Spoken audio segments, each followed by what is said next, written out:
Partnership topic पर discuss करने जा रहे हैं। तो स्टूडेंट सबसे पहली जो कॉन्सेप्ट है वो ये है कि पार्टनर्स का मीनिंग क्या है।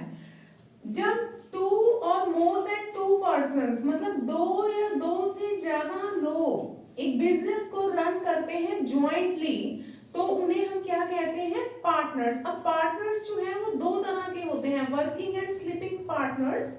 वर्किंग पार्टनर्स होते हैं जो बिजनेस को मैनेज करते हैं और स्लीपिंग पार्टनर्स होते हैं जो सिर्फ इन्वेस्टमेंट करते हैं। अब जो ये डील है बिटवीन द पार्टनर्स, इसे हम कहते हैं पार्टनरशिप। अब जो इन्वेस्टमेंट है, इन्वेस्टमेंट के लिए हम क्या देखते हैं कि अगर मान लीजिए हमारे पास दो पर्संस है ए एंड बी।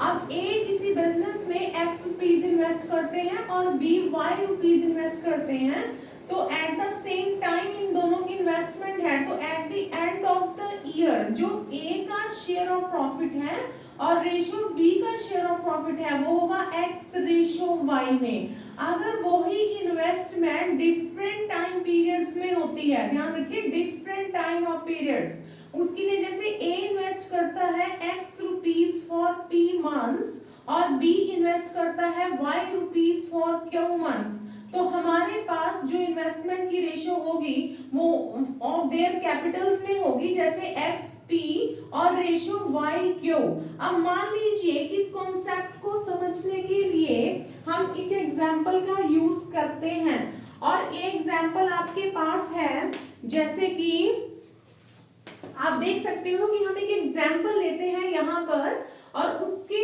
मेथड से ही हम समझते हैं।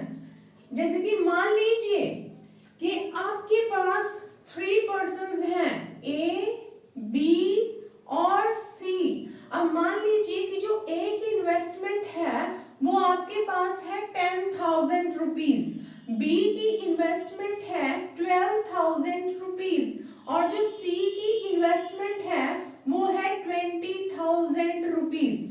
ठीक है, अब आपने पहले क्या करना है, ए का शेयर ऑफ, अब आपके पास मान लीजिए कि जो टोटल प्रॉफिट है वो आपका है 8,000 रुपीज। अब मान लीजिए कि आपने ए का share of profit find out करना है, तो आप क्या करेंगे, जो आपका टोटल प्रॉफिट है ना वो आप यहाँ पर लिखेंगे और जो ए का शेयर है जैसे 10,000 है तो 10,000 को आप ऊपर लिखेंगे और जो तीनों की सम है जैसे ए प्लस बी प्लस सी, तीनों को ही आप ऐड कर लीजिए और ऐड करने के बाद आपके पास जो आएगा 42,000 आ जाएगा। 42,000 रुपीज की इन्वेस्टमेंट होती है। तो अब आपने क्या करना है, इसे कैंसिल आउट करना है और ए का शेयर निकाल लेना है। ठीक है, अब इसी तरह से जैसे आपने बी का शेयर निकालना है तो आप क्या करेंगे, जो बी की इन्वेस्टमेंट है उसे लिखेंगे और आपका जो टोटल प्रॉफिट है वो लिखेंगे, या फिर आप यहाँ पर लिख दीजिए आपका टोटल प्रॉफिट और जो टोटल इन्वेस्टमेंट है उसे आप लिख दीजिए। ठीक है, कैंसिल आउट कीजिए और आपके पास आंसर आ जाएगा। इसी तरह से आप सी का शेयर भी निकाल सकते हैं। टोटल प्रॉफिट लिख लीजिए यहाँ पर, जैसे 8,000 है और जो सी का शेयर है वो है 20,000 और आपके पास जो पूरा आ रहा है इन्वेस्टमेंट वो है 42,000। इसे कैंसिल आउट करेंगे ना तो आपके पास जो आंसर आएगा उसमें ए बी और सी तीनों का शेयर आ जाएगा। तो ये कुछ शॉर्ट टिप्स हैं पार्टनरशिप के क्वेश्चंस को स्टडी करने के लिए। Thank you so much.